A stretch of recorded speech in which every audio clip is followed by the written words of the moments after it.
uJesu Kristu uyinkosi. Ngicela ukuqala ngokubingelela-ke ekuphumuleni egameni lenkosi yethu uJesu. Ngicela sikhuleke.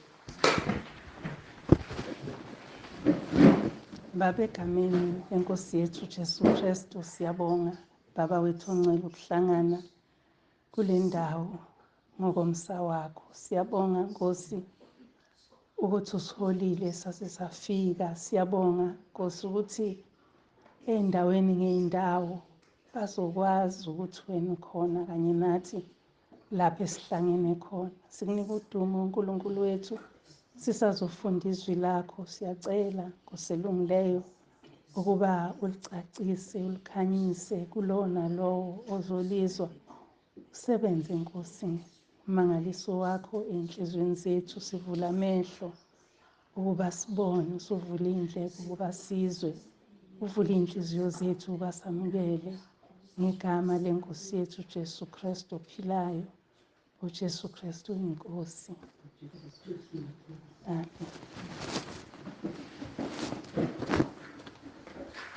Bazalwane, ngizoyiqopha-ke le nkonzo ngoba iyona nkonzo sekuzoba iyona nkonzo yethu yosuku. Bengicabanga ukuthi mhlawumbe sizoba nalo ubufakazi nokunye, kodwa-ke ngoba sizokhuleka ilokho esizokwenza. Ngizocela sivule emabhayibhelini, sivule incwadi ka-Isaiah chapter 35.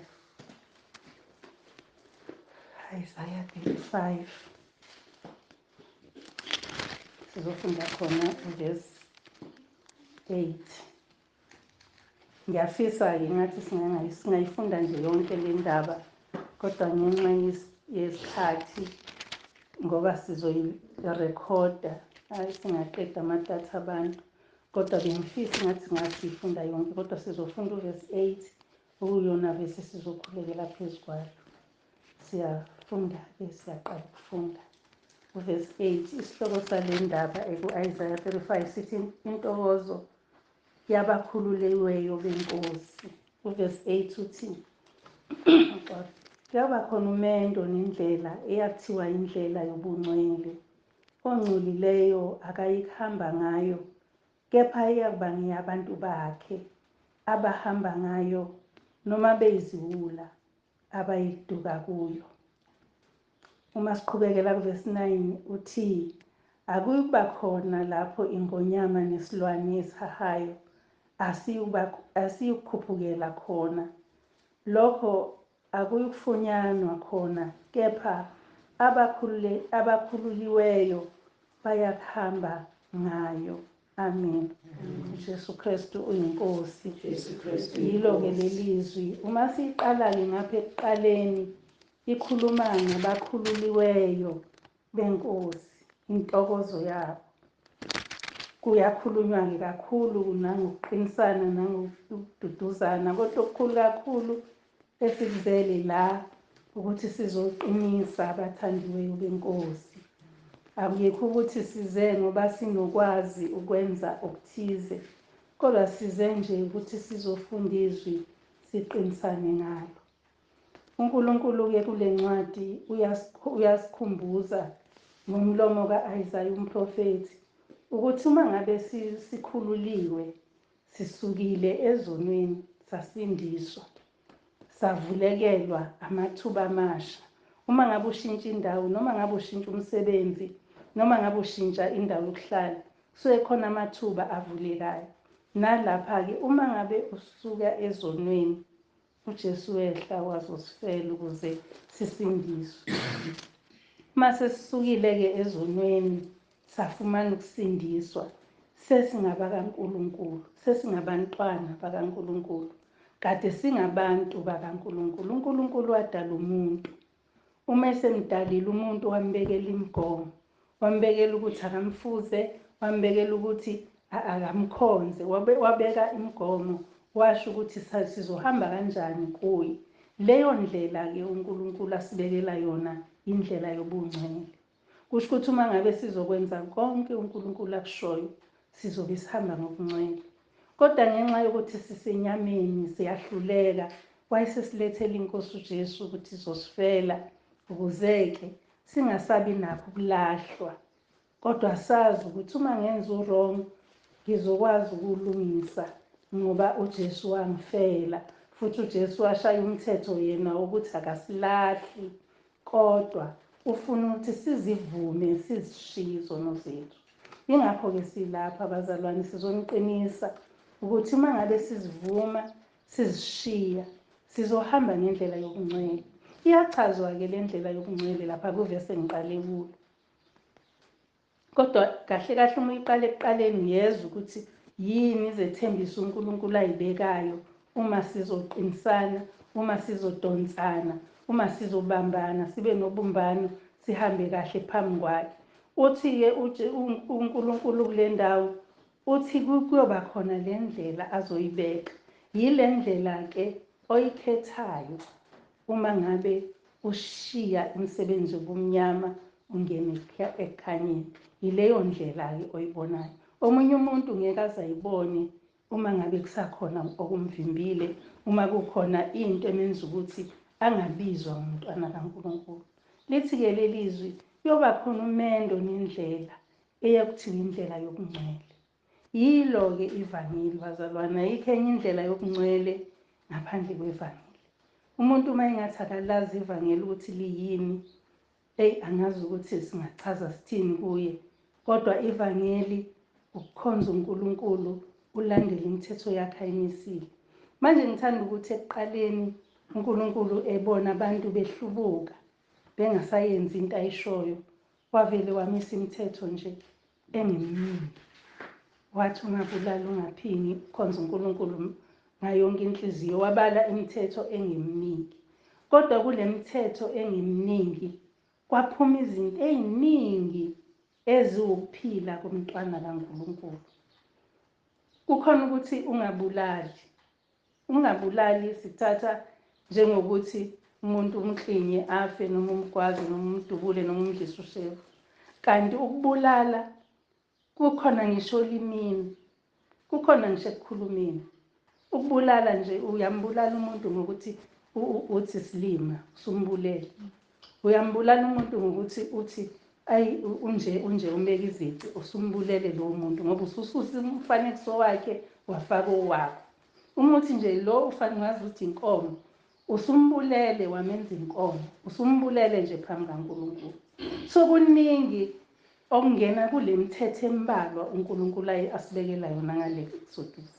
Uma ngabe nje uthi kumfowenu usubula, usumbulele mfowenu. Umuthi nje wenza ubulima, umuthi into esijwayele ehlezi olimini, wenza ukuthutha ngokuthi enze kanje kanje kanje, kwakufanele enze kanje, usumbulele. So uma ngabe-ke uNkulunkulu ethi kuyoba indlela yobungcwele, kusho ukuthi kubiza ukuthi ingqondo yethu, ukukhuluma kwethu, ukwenza kwethu, ukuhamba kwethu kungaphambani nemiyalo kaNkulunkulu. uNkulunkulu uma yenza umuntu umenze ngomfanekiso wakhe. Uma ngabe uthi umuntu lenja le, kusho ukuthi uNkulunkulu yinja. Into enkulu leyo, akusiyinto encane, akusiyinto ongayithatha kabi. Ingakho-ke uJesu ethe uma efika wazothi vumani izono omunye komunye ukuze ngisindiswe. Uma ngabe esho njalo uJesu usivulela indlela yokuthi noma ngabe sesonileke ulimi lwethu lwaphaphalaza, ulimi lwethu kwabakhona esikushoyo, kodwa sinayo indlela sokuthi siyithobe, siye sithi awu Nkosi Jesu, angisenzanga kahle lapho. Ufuna umntwana kaNkulunkulu ukhiphe okusenhlizweni yakho, kwenzeke iphutha ngathi. uNkulunkulu siyakulungisela. uJesu uNkulunkulu akuthethelele. uJesu umsebenzi wakhe ukuthi thina siye kuNkulunkulu ngayo. Uthi-ke lapha kuMateyu uthi mina ngiyindlela neqiniso nokuphila. So uma ngabe uhamba ngale ndlela uJesu awuzukudideka. Ingakho leli vesi lithi kuyaba khona lo mendo nendlela. Ithi ngisho abayiziwula abayukuduka uma behamba khona, iyakuba ngabantu bakhe nje. Ngisho ngabe banjani, uma nje noma bangaba iziwula ngeke baduke. yini-ke isiwula ngokwezwi likaNkulunkulu? Isiwula lithi izwi likaNkulunkulu uma izwi lakhe liwubuwula kwabahlakaniphile, kodwa liwukuphila kulabo abangahlakaniphile. Kusho ukuthi ukuze wamukele izwi kufanele ukuthi ingqondo yakho ingabi nalutho, ifane nengqondo yengane. Ucime konke okubi okusukwenzile, ucime konke okubi okucabangayo, ucime konke okubi okungahambisani noNkulunkulu. Ingqondo yakho ifanele yomntwana. Yingakho ethi uma ingqondo zethu zifana nezomntwana, umbuso wezulu ngowethu. Uma ngabe-ke indlela imiselwe abantu abanganako ukuyicubungula into, uma uyisiwula ucubungule, uthatha lokho. Uma ungafika nje uthi hhayi uswidi lo, ngingathatha ngifake emlonyeni ngoba ngazi angazi umahluko. Uthi hhayi isinkwa, ngithathe ngithi ngidla isinkwa, ongibuzayo ngidla isinkwa ngoba angikwazi ukucubungula. Injalo-ke izwi likaNkulunkulu. Khona izinto esingakwazi ukuyiphephenya, njengokuthi nje yini ekhipha ilanga lihambe lize liyoshona. Asikwazi ukukuphenya, kungokukaNkulunkulu, uNkulunkulu okwaziyo. Abesayensi bashilo, kodwa nabo basho into abangayazi. So siziwula-ke ngoba sithatha lokhu esitshelwa khona. Ukuze sibe iziwula kubizwa ukuthi samukele uNkulunkulu into asifunza yona. Uthi-ke uNkulunkulu kubantwana bakwa-Israyeli bakhiphe eGibhithe, ubanikeza imana. Bafune isinkwa, uNkulunkulu wabanika imana. Ngoba babeziwula, badla, bayitshela ukuthi basuthiswa yisinkwa uNkulunkulu abanikeze sona. Ukuba babengakholwa babengeke bayithathe. Kodwa ngoba babekholwa ukuthi uNkulunkulu uzobanika okufanele ngoba uNkulunkulu. Yilokho-ke ubuwula uNkulunkulu afuna sibe nawo, ukuthi sethembe yena, sikholwe kuye, sikholwe yikho konke akushoyo. Uma ngabe sizokholwa yikho konke, lithi-ke leli zwi noma ngabe sihambe ehlane kuyoqhamuka imfula. Uma uqhubeka nje nalufunda, lithi ngisho nasehlane kuba khona kuphuma imfula yamanzi egobhozayo, awesweli. Angeke weswele. Ngike ngayibona-ke le nto, ke yenzeka nakimi, isimo sinzima. Kodwa ngoba ngangithi nje Nkosi akuphathe impilo yami, ngangakuzwa ubuhlungu, ngangibona khona ukuthi kunzima, kodwa ubuhlungu babungekho, kwabunenjabulo nje engaphakathi kimi. So leyo mvula-ke yamanzi igobhozeke uma ngabe uthathe ubuwula bukaNkulunkulu, bezwi likaNkulunkulu, wakholwa yibo. Ubuwula bezwi ukuthi awukwazi ukulicubungula, awukwazi ukuthi kwakusholani ukuthi uNkulunkulu wadala ubani. Uyayibona leyo mbuzo, uNkulunkulu yena wayedala ubani? uNkulunkulu wadala umuntu, yena wayedala ubani? Leyo mcabango enjalo eyenziwa ngososayensi iyisono phambi kaNkulunkulu. Thina yikho kufanele samukele ukuthi uNkulunkulu wadala umuntu. Thina singabesifazane sila sikholwe ukuthi uNkulunkulu walalisa u-Adamu wakhipha ubaba. Asikholwe nje lokho, singaze sibuze ukuthi wayemlalise kanjani, wayembhekise phezulu noma wayembhekise eceleni, wayenze. Akusikho kwethu. Okwethu ukuthi sikholwe ukuthi uNkulunkulu, iBhayibheli, phefumulela umoya wakhe kulo, liyiqiniso yena njengoba eyiqiniso. Namhlanje-ke sila ekuphumuleni, siyambonga kakhulu uNkulunkulu. Zenzekile izinto endleleni yokukholwa, kuhambekile, kwabanzima, kwakhuphukela. Sizothi-ke nje namhlanje, qinani nini isibindi, uNkulunkulu nani, uhamba nani, uhleze nani, ningadikibali, ningapheli amandla. Bazonihleka ngelinye ilanga bethi ngabe benzani, bani-discourage, baniqeda amandla ngokuthi kude kangaka, azikho yini ezinye amanye amasonto, ayikho yini enye inkolo, akukho yini okunye ningakwenza okungcono kunalokhu. Bayonihleka, bazonihleka, bazonizwisa ubuhlungu, kodwa-ke ningesabi. Lisho njalo leli zwi. Masihlehla nje kuyo le ncwadi, lithi qinisanisa nje ezibuthakathaka, nimise amadolo axegayo. Uvesi 3 wale ncwadi esiyifundayo uthi yishoni kwaba nenhliziyo yesabayo ukuthi qinani ningesabi, bhekani uNkulunkulu wenu uyeza ngokuniphindisela. Impindiselo ivela kuNkulunkulu, nguye oza ukunisindisa. Sizosho njalo nje namhlanje ekuphumuleni. Siyafisa nje ukuthi sengathi iNkosi inganipha amandla. Imizamo yenu uNkulunkulu uyayazi, uyayibona futhi unani isikhathi sonke. nathi emkhulekweni yethu, ngoba lithi izwi sikhulekelana, lithi izwi singaphezi, lithi ukukhuleka kungokwabantu bonke, akekho kufanele ukuthi angakhuleki. Akusho ukuthi thina mangabe sinikhulekela nasekufanele ningakhuleki, nani kufanele nikhuleke, ngoba ukukhuleka kungokwabantu bonke, nokukholwa kungokwabantu bonke. uNkulunkulu usiphile ukuthi sikhuleke. Futhi into enhle ngomkhuleko ukuthi awudingi nokuthi uzume phezu kwezindlu umemeze, ungene endlini ukhulume noNkulunkulu. Akudingi nokuthi uzumemeze ngoba lithi izwi lakhe akakude, ukhona la. Njengoba silana nje uthi emakuhlangene ababili noma abathathu ngezwi lakhe, ukhona naye. Ukhona-ke phakathi kwethu. Asihambeni ngokuhlakanipha, sihambe ngobungcwele, ngoba ikhona le ndawo la noma ngabe asazi-ke, kodwa ngeke size siduke ngoba uJesu yena uyindlela neqiniso nokuphila. Yilokho nje bazalwane sizokhulekela phezu kwakho, yilokho nje engifisa ukuthi sengathi singabambesisa, singasuki. uNkulunkulu umsa wakhe awupheli. Akuthi ngoba nakho usuke waphambuka akasezukukuthanda, uyakuthanda uma ubuyela kuyena udiliza udonga oluzokuhlukanisa ukuthi angakuzwa. Ngoba phela ikhona lento yokuthi indlebe yakhe ingakuzwa ukukhala kwakho, hhayi ngoba engakuboni ukuthi uyakhala, ekubona, kodwa ngoba wena wenze udonga, izono zakho awuzivumile, izono zakho zimile, zivimbile nokuthi angalula isandla kusize. uNkulunkulu akazwani nesono bazalwane, noma ngabe sincane kanjani. Ngafunda enye indaba kulezi insuku, indaba kamakoti, umakoti othize owahlukanisa nomyeni wakhe.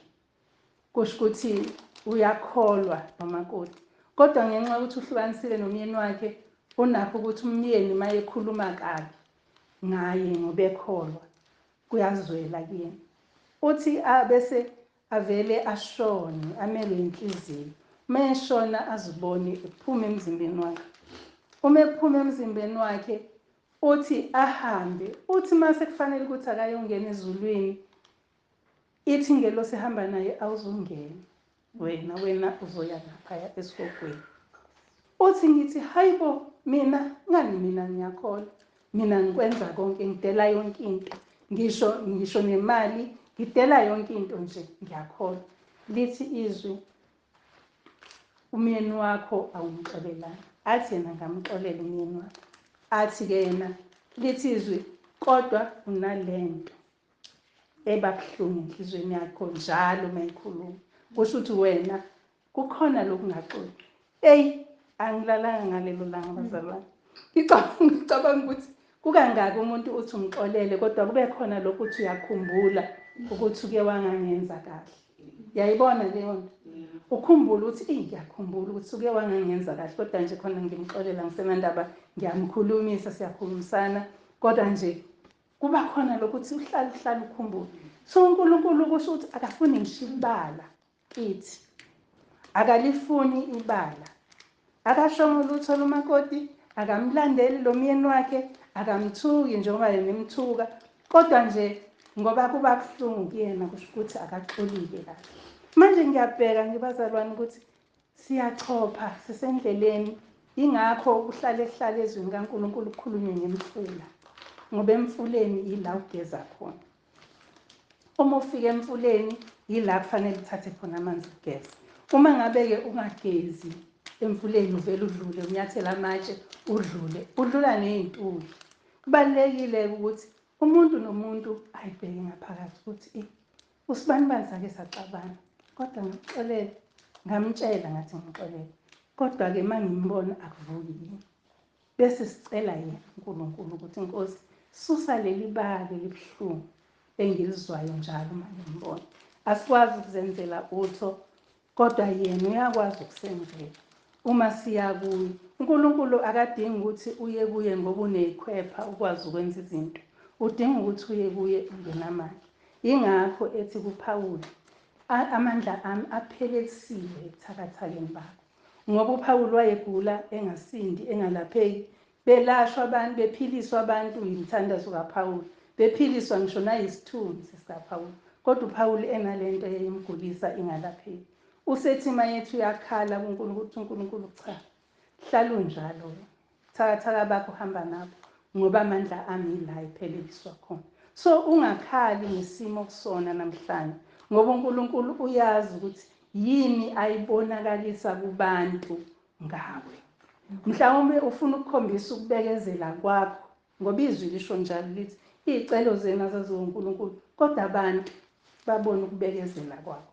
Uma ngabe uzothi njalo nje kwahlangana anginayo ngisho nempuphu endli angisazi ngenze njani, akulungi lutho, ney'ngane ayisebenzi, ulokhu ukhalile, abantu ababoni ukubekezela kwena, babona ukuthi uNkulunkulu wakho uhlulekile.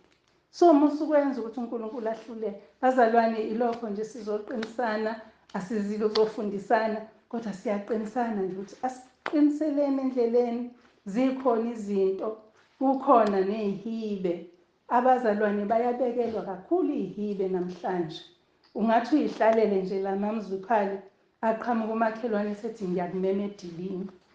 Uyazi ukuthi uzonqaba vele and uyazi ukuthi uzokuthuka vele.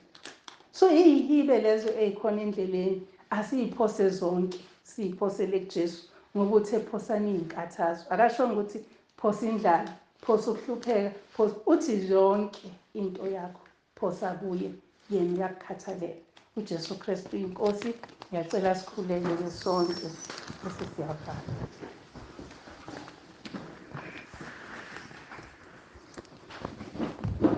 Babe egameni lenkosi yethu uJesu Kristu, siyabonga uNkulunkulu wethu izwi lakho ntambama, sinikeza udumo kuwe uNkulunkulu wethu. Siyacela ukhulume ngalo ey'nhlizweni zethu kuthi nokungacacile kucace. Umoya wakho oyingcwele akucacise ey'nhlizweni zethu. Siyakubonga-ke Nkosi ngoba uNkulunkulu wenyama yonke futhi akukho nokwehlulayo. Siyabonga Baba wethu ongcwele ngokuthembeka kwakho phezu kokuphila kwethu. Sihamba nesibindi uNkulunkulu wethu, sinesibindi ngoba siyazi ukuthi uNkulunkulu wethu akahluleki. uNkulunkulu wethu akukho okumehlulayo. uNkulunkulu wethu akayena umuntu, akawaqamba amanga, akushilo uyakwenza. Siyabonga Baba wethu ongcwele, sikunikeza udumo-ke namanje sizohlukana Nkosi nomusa. Siyacela ukuthi uhambe nathi, ube nabo nabasalayo kule ndawo. Sikhulekele isimangaliso, sikhulekele umlilo ozozungeza amakhaya abo, sikhulekele umlilo, ingelosi yakho imisile nxazonke phezu kwabo. Siyakubonga uNkulunkulu wethu, siyazi ukuthi wena awuhlulwa yilutho. Sikunika udumo-ke nantambama uJesu Kristu uyinkosi. Amen.